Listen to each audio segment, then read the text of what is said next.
I wanted to take a moment of your time to tell you about my new Kickstarter, the Frog Knights, which is live on Kickstarter now. These Knights of Vaulting Valor leap into action alongside the Gnome Guard to help thwart the Goblin Menace. There are 3 types of Frog Knights: the Chivalrous Gallants, the Mighty Croakers, and Frog Knights in Training, the Tadpolemen. Just click the link in the description below and add these guys to your collection. Alright, it's time to get sculpting.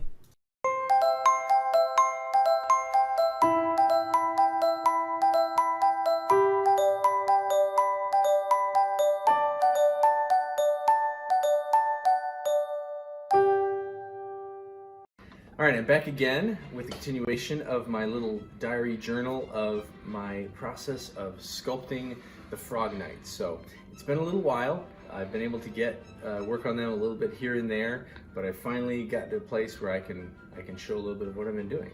So come take a closer look.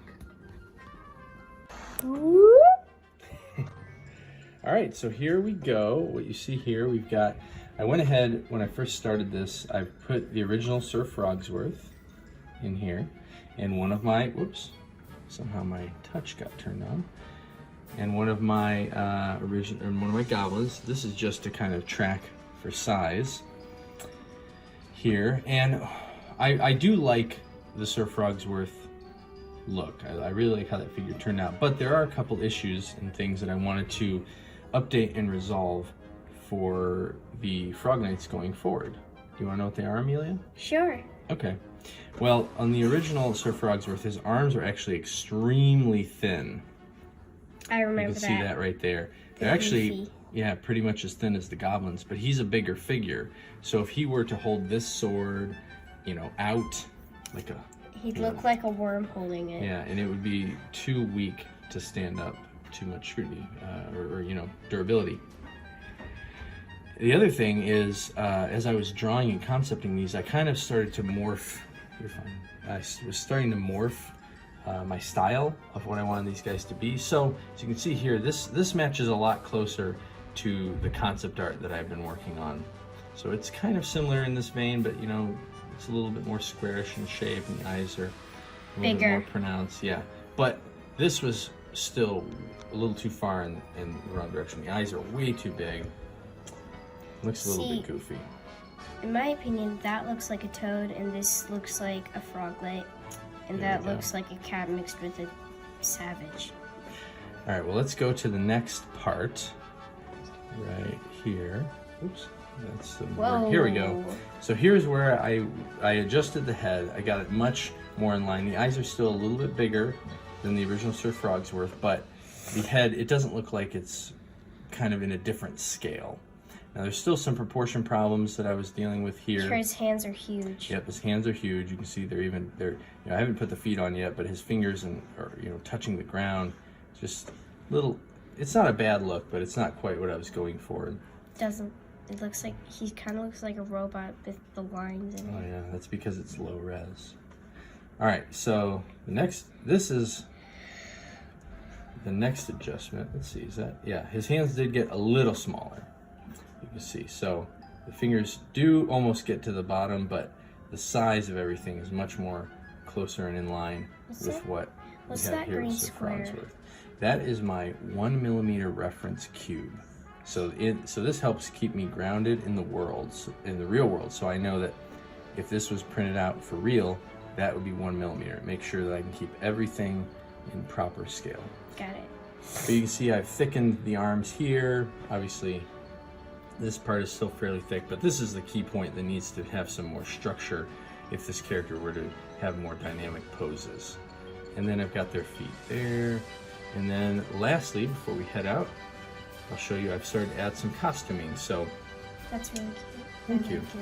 It's still working on it a little bit, it's still a little rough, but this kind of has all of the basic elements of the most common Frog Knight.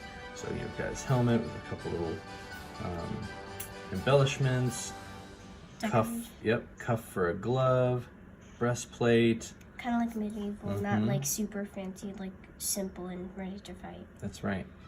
Little loincloth, tabard piece just for some extra color, and the cape. So, oh, these are gonna be his little pant legs. I thought those were part of his leg. They were originally, but now these parts will actually be some pants. So I'll talk more about all that and the other details and some of my design choices in a future video. When I was showing off the work I was doing with the Frog Knight a while ago, I realized that I had completely missized the character. So this posed Frog Knight you see here is based off of the generally sized one that I showed when I was roughing out the character, but obviously this is a finished one. And you can see he looks very big compared to Frogsworth, much too big, especially since I was actually thinking about making them slightly smaller. The reason for that is because I accidentally brought this character, and this was these were my two references, Sir Frogsworth and this little goblin. Bonesworth. Yeah, he calls this Bonesworth. But I brought her in, and she was way too big. I had confused myself on the scaling, I think based on the tab. I think I thought it was a larger tab. And so a lot of the decisions I made on the size for this guy was based on this character here. And so that ended up making everything too large. So what I did was I went to here. So this again, these are both actual real life size of the actual metal figures.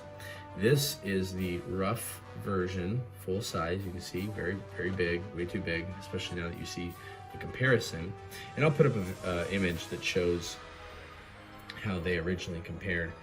And so what I did is I took the base model here and I just started to scale it down. And I ran a couple 3D prints to see how they looked, what I thought they looked like, if it was too small, compared them to the real life size. Because with digital sculpting,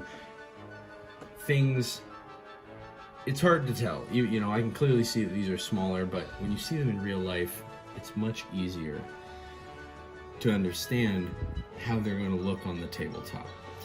So I did these.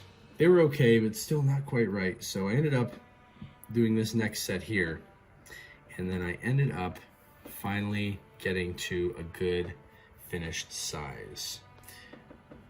Let's see, so we'll go here. This is the finished rough template figure. You can see him next to them. He's a little smaller than Frogsworth, but not too much. And he's definitely, yeah, go ahead. Just the right size. And I think that this guy is cuter than Sir Frogsworth just because his mouth is like, what's happening? I think we're saying Sir Frogsworth is a really old, seasoned Frog Knight. Yeah. So he's a much more wary looking. Yeah. All right, that's it for this update. And here's a print of the very first Frog Knight Gallant. I wanted to show them off next to some of the existing miniatures from the Goblin Menace and the Gnome Guard lines, as well as some of my favorite Old Hammer miniatures. Right here I've got a henchman from Advanced Hero Quest, as well as one of my favorite dwarves of all time from Marauder Miniatures, and this great looking captain miniature that goes perfectly with the henchman from Westphalia. Make sure you check out the Kickstarter to see the rest of the Frog Knight Gallants. I'm excited to show you how I went about designing the Tadpoleman next, but until then, keep sculpting.